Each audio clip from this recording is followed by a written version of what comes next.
Right, in this chapter I want to cover a couple of things. I want to cover relative strength as an indicator and also Bollinger Bands.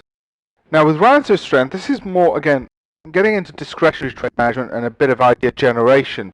Sometimes what I'll look for is which are the leading sectors, which sectors, and it's all available for free on investingbetter.com anyway. You can see which are the leading sectors on the website. Which sectors are winning? It might be IT, whichever sector it is. Within that, I want to drill down and just look for specific stocks.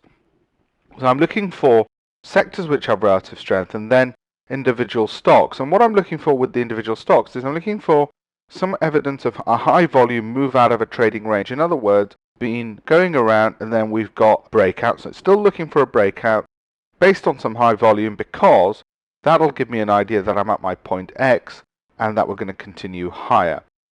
So, give an example. RIM, classic example of a stock which was leading its sector in a leading sector. Then look at this. High volume, which came in here, and you had a bit of a breakout whilst it was doing this for so long. You had to break out, evidenced by a gap. Usually a gap on high volume suggests some degree of strength. You could put a stop loss fairly tight, which is just beneath the previous high. So, because if it falls back and fills the gap, I mean, it can go down and go up, but we want to keep a fairly tight stop, maybe, as I say, just there.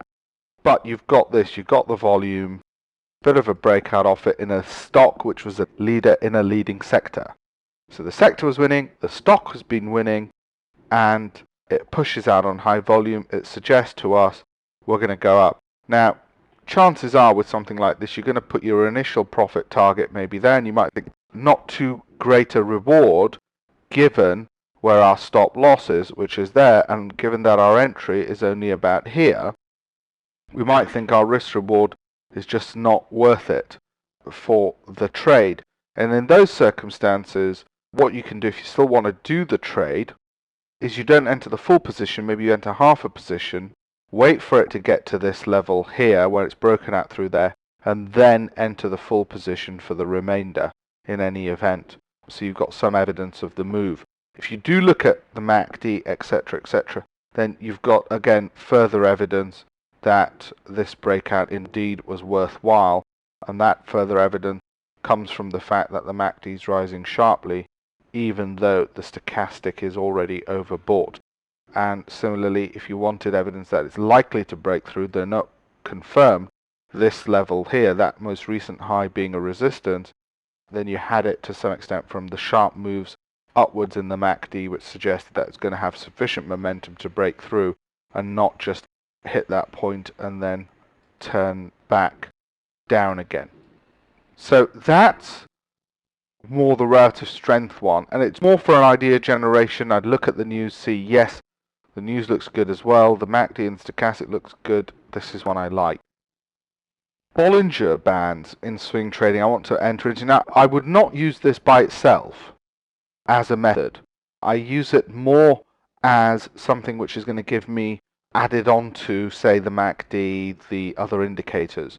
Now, Bollinger Bands measure volatility. They measure the standard deviation of prices over a number of days. So you've got this average there, and then you've got this, which is a 2 standard deviation over a 20-day period, depending on what day period lookbacks you have.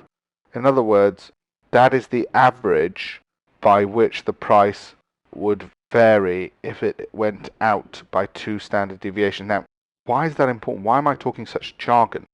The reason is that gives us some idea of boundaries of how far the price is likely to go before pulling back. Prices can't go from 0 to 100 in a day. We know that. We know that after they get to a certain point, they're more likely to move back than continue upwards. Let's say the Dow was up 300 points. So what are the odds you're going to put a bet that it's going to go more than that today? You're not. You're going to say, well, actually, there's a greater likelihood it's going to pull back off that. And that's what this is partly trying to capture. But the way I use it is twofold. First of all, if these bands narrow as they've done here, it suggests that the stock is about to have a big sharp move in a direction. In other words, if volatility narrows, how do we know volatility has narrowed? Because the bands have narrowed. If these are two standard deviations, an example of, on average, how extreme the price might move, and they become narrow, for instance here they're quite wide, then it suggests that the price is less volatile. In other words, it's not been doing all of this, it's just been doing this instead. And prices tend to revert back to their mean volatility, their average volatility. In other words, if the bands narrow, as they've done here, it means the price is about to break out sooner or later and become more volatile. It's going to become more volatile. Why? Because it's been less volatile, so it's going to revert back to mean, revert back to average volatility and become more volatile. Yeah? So that's BHP Billiton. Well, what does that look like? Well, look at it. See how we had a narrowing? And bang! Very quickly, we got the increased volatility and we moved down ahead. We did indeed get a sharp rise, and we got the warning signal from this. Now, as I said, normally I'd look for the other technical indicators as well on that, not just this alone, but we did get that warning system. There is another example that I use this, which is this. If the price does hit a Bollinger Band, so it's at its extreme volatility levels, then I'm a bit cautious because I know it's very difficult for the price to stay outside of that very long. You notice here it has to move back down, and then the Bollinger Band has to have room to move upwards, and the price at best just tracks it. Very difficult for the price to be above it and stay above it. Very unlikely for that to happen. Equally, once it's touched that extreme, you can see how we got a bit of a barrier, and that can tell us whether something's about to peter out. Now, it doesn't tell us in a formula where we can say, oh, if it does this and it moves down 1%, then we can exit. But it gives us a flavor, a feel, and something to look at and say, okay, look, let's just be a bit careful because it's easing off a bit. It's bound to ease off because it's near the peak of a Bollinger Band. But that is something I put into the pot. It's not something I can scientifically say, oh, it's tight, therefore it's going to move X% if it does this in 2 days. But it's more that it gives me an indication. Just watch out for it. If we've got other indicators, we might want to look for an upward move about to happen fairly soon. So that's that aspect for swing trading. And you can see for here, 520. So let's say we got out at 600. Let's say we didn't even get in at 520. Only got in at 550. That's a 30 pence rise. It's about 8% move. If you're using spread betting or whatever, you'd probably convert that into 20-25% rise. So it's moves like that which are typical for what we're looking for.